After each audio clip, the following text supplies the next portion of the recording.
Hello, YouTube. The Franciscan friar Giovanni Carpini, whom I mentioned in some other of my videos, he arrived in the camp of Batu Khan in the year 1246, and he called Batu Khan the emperor. And in his descriptions, Carpini recorded interesting stories of the Mongols about the war of Batu's troops with a race of dog people, in which women had a human appearance and men had a canine one. When they were returning through the deserts, they came to a certain land in which, when we came to the court of the emperor, the Russian clerics and others who had been among them for a long time said this to be right. The Tatars found some monsters that had a female appearance.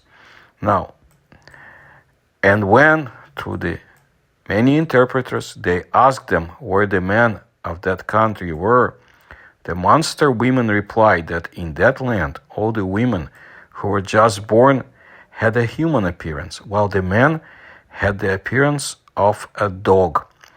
And while they were delaying their stay in the above-mentioned land, the dogs gathered together on the other side of the river.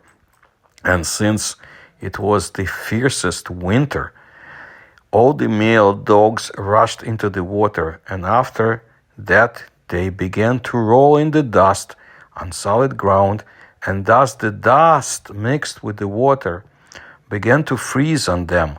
And after frequent repetition of this, thick ice formed on them, then came together in a strong onslaught to fight the Tatars. And they often threw arrows at them, but the arrows bounced back as if they were throwing them at stones. Also, other weapons of the Tatars could not harm them in any way. The dogs, having made a raid on them, wounded many with bites and killed them, and thus drove them out of their borders. And from here, they still have a proverb: your father or brother was killed by dogs. Their women, whom they captured, were taken by the Tatars to their country, and they were there until their death. Giovanni Plano Carpini, an Italian Franciscan, was the first European before Rubruck and André de Longjumeau, who visited the Mongol Empire and left a description of his journey. Giovanni poured out his experience of presenting history in the book The History of the Mongols as Native Speakers of the Tatar Language.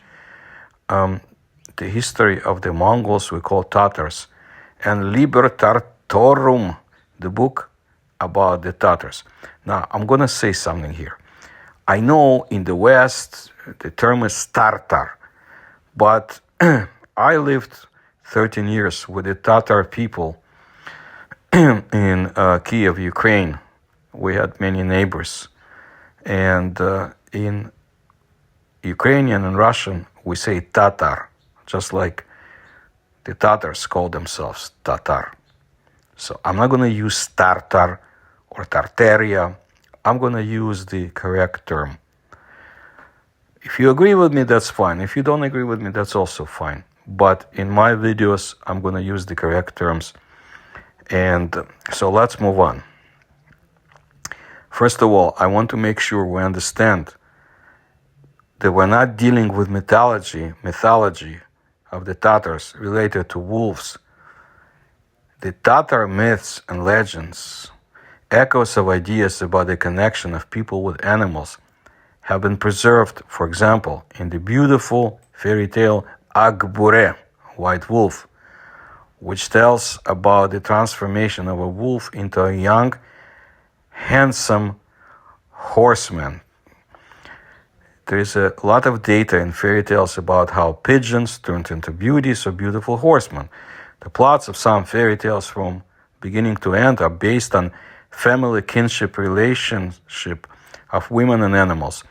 The Tatars believed that their totemic animal ancestor was a white wolf. Legends and fairy tales were composed about him.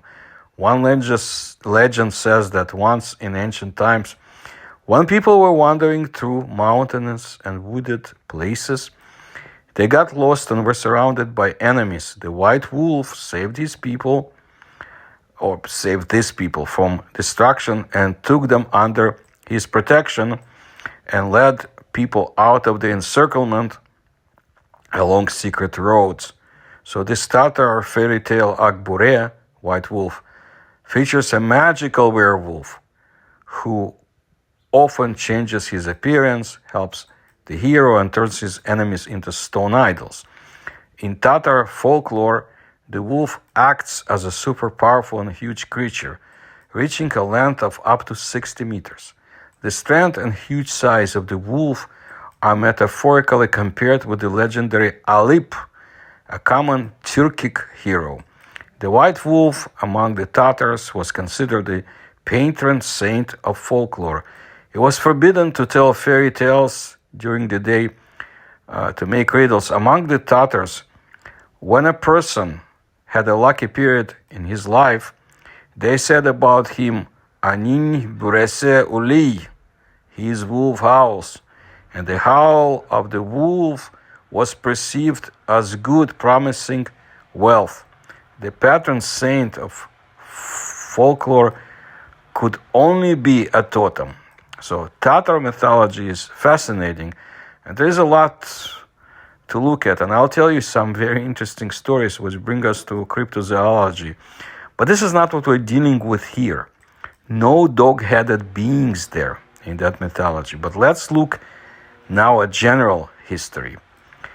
The literal meaning of cynocephaly, I don't want to say cynocephaly, so I'll say cynocephaly.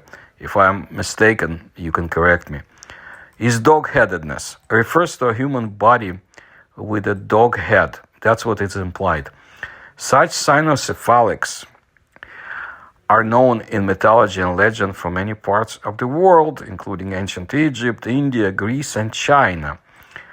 Further mentions come from the medieval East and Europe. Surely you have met in different mythologies of the peoples of the world creatures with the head of animals and the body of human beings. Such an image is found not only in works of art, but also in official scientific documents of ancient Greece, Rome, and Egypt, according to some researchers. There are bas-reliefs of Sumerian and Mayans which tell about the encounter of people with such creatures. By the way, I heard that in 2006, 18 people living near the Uksh Ozero, that's in Karelia, observed several dog-headed creatures and some long-light clothed visiting the far shore of the reservoir in the morning in the rays of the dawn sun. I mean, I could attribute it to alcoholic consumption, but Karelia is a very interesting place, as you can see from my videos. So, who knows? We need more confirmation. Interestingly, such information came to the editorial office of the Kosmopoisk paranormal research organization. I mentioned it too throughout the years. And also some other Russian organizations that study unusual phenomena and unexplained things. The news about the cynocephalics as a people belongs to the author of the end of the 5th, beginning of the 4th century BC, Ctesias, who placed these people in India. It is usually believed that the Indian legends about the dog-headed people, it's just in Latin transliteration of Sunamuha. Recently, an interesting, albeit contradictory concept has appeared explaining the placement of Ctesias, followed by the ancient authors of cynocephalics in India, according to which the message of Herodotus could have been taken out by Ctesias. To make it less complicated, I believe Herodotus, the ancient Greek historian, placed dog-headed people in Africa. But we're not going to follow Herodotus's research here. As far as is known, Ctesias described the cynocephalics as a certain people in India, whose number he estimated to be at 120,000, and said that the women of these people get pregnant only once in their lives, and their children are born with gray hair. This trait will later be transferred to another people, Albans, one of the Sarmatian tribes, that at the end they also became the legendary people. But now that would be in more like Europe, not Central, but Eastern Europe and towards Siberia. The next source is Megasthenes, the ambassador of Seleucus Nicator, who was sent to India, to the kingdom of Chandragupta Maurya at the end of the 4th century BC. Megasthenes is the author of the most famous and most often cited work about India in antiquity, Indica, 23 volumes. It is often believed that Megasthenes reproduced the information of Ctesias about cynocephalics, but since both works have come down to us only in quotations from other authors, it is impossible to say for sure.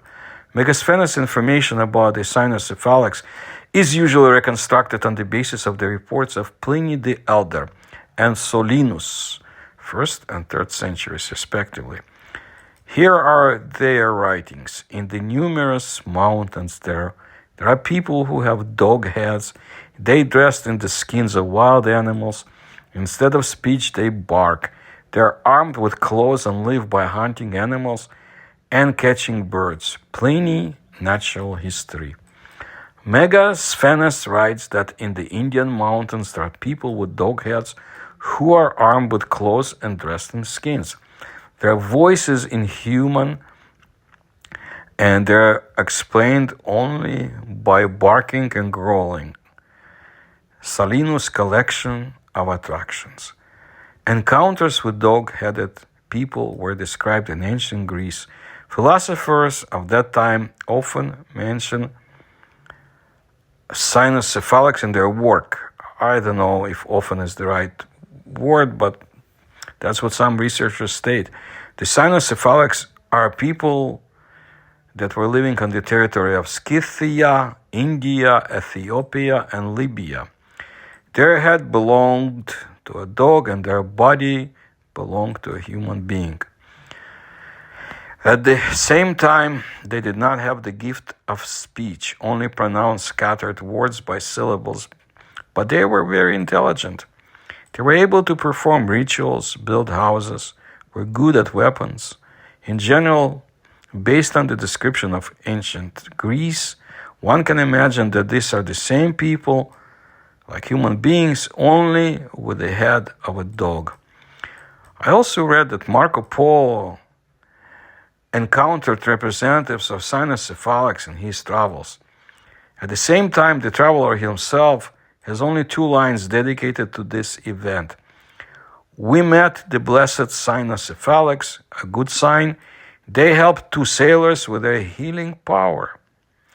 Well, there is also a writing that Christopher Columbus encountered them.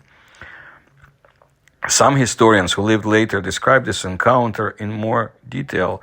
The fact is that both sailors, who I guess were figuring in the story, were not only cured of ailments, but also lived to the year 78 to 83.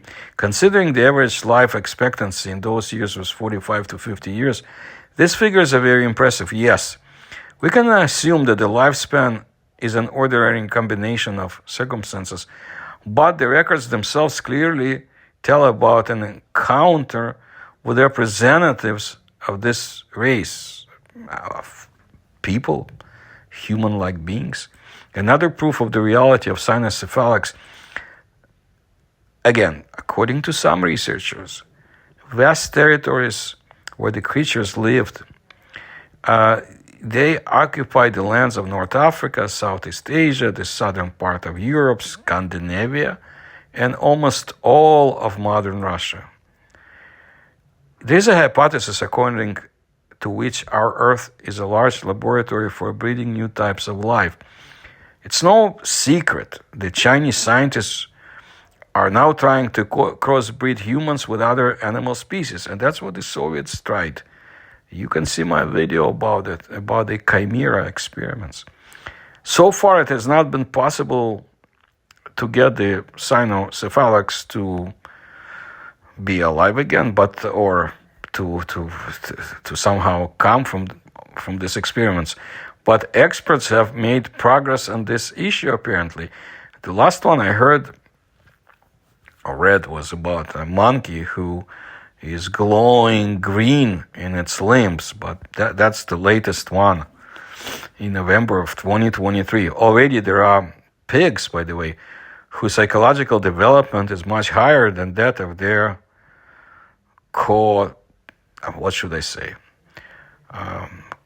tribal entities. The reason for this is the intersection of the pig and human genomes. Some people believe the following. Our planet is 3 billion years old. Humanity or mankind is about 2 million years old. If we believe that we descended from apes, then how many times before us could humans have evolved into other types of men? Within the 3 billion years, thousands of times. It is also important to understand that there are other planets out there that have life, intelligent life. There are hundreds of thousands of them scattered throughout the universe. I think more. I think much more. So why do we think that a certain force cannot exist? Let's call them galactic seeders of life, which proves various experiments on habitable planets. Earth, according to people who believe in this hypothesis, is a laboratory. And we're just one of the successful experiments. Why successful? Because if it were otherwise, we would have already been eliminated, as it was with other unsuccessful experiments. But I do not believe we descended from apes. I believe very little that was forced on us in the schools of the communist Soviet Union. So I prefer to use my brain, my mind, and come to other conclusions. I don't believe in Darwinism. There are practically no traces of cynocephalics left. During the entire existence of archaeology, reportedly, only 2 burial grounds are known in which the skeletons of cynocephalics were allegedly found. One of them is located in India. The other one reportedly is located in the northern part of Libya. However, official science claims that both burials are the burials of sinners. Therefore, their heads were cut off and dogs were put in their place. Quite possible. I also read not about strange discovery of burial grounds with numerous dogs in them and human beings, but more research is necessary before we make conclusions. So, were there really cynocephalics?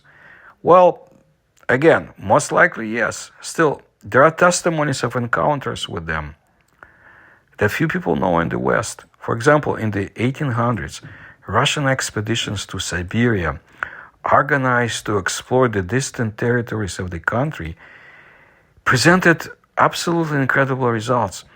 In conversations with various peoples of the North, the dog-headed beings constantly came up.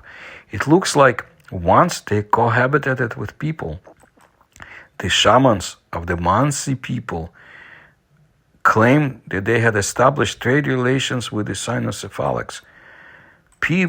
They gave them furs and fish in exchange for things and spices of India. And indeed, in 1827, a domestic traveler documented a list of spices and products used by the Mansi people who lived near the famous Manpupunyor mountain. You remember my investigation of the Dyatlov Pass tragedy? Look through my videos. You'll find out more about this mountain. And the Golden Woman too. Anyway, cumin, coriander, turmeric, saldana.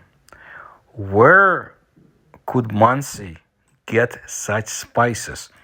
There's also evidence that venison was rubbed with these spices and sold from 1700 to 1900. So it was stored longer and turned out to be more delicious. That is, it turns out that for at least 2 centuries, the inhabitants of the northern people have been in contact with supposedly non-existent cynocephalics. That's conclusion again some researchers come to, but that's all we know. Well, apparently nowadays there are stories of continued encounters with cynocephalics in the Urals and the Caucasus. According to rumors from local residents, huntsmen, and elders, it is known that encounters with representatives of the dog-headed creatures are not infrequent. In various mythologies, cynocephalics occupy far from the last place. And here's what I mean. Almost always there are people's assistants, kind, wise advisors, brave heroes, and light-bearing saints in some religions. And I didn't want to get into religious stuff, but you can find images of this cynocephalics in Christian religion and some others, and more ancient ones than this. But anyway, what if the cynocephalics are a more ancient people than mankind? This is what some researchers believe. People have already reached the sunset of our civilization. There are also several ancient epics where various civilizations were described: dwarfs, giants, the centaurs, bird people, other kinds of people that have animal characteristics. So such researchers ask, maybe a modern person is just one of those on the list heading to extinction. But I'm more positive. I believe that mankind will reach the stars and will not be lost in nuclear disasters and so forth.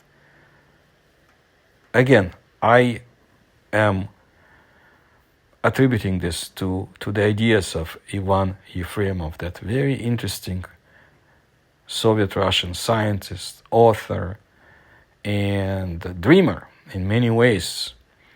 And you can see more about him in my other videos. Very unusual person, if he was a human being. So this is what I wanted to let you know today. And I'll bring you more videos. And if you like my research, you can support me through the links you will find in the description to this video. Thank you for your attention to my work.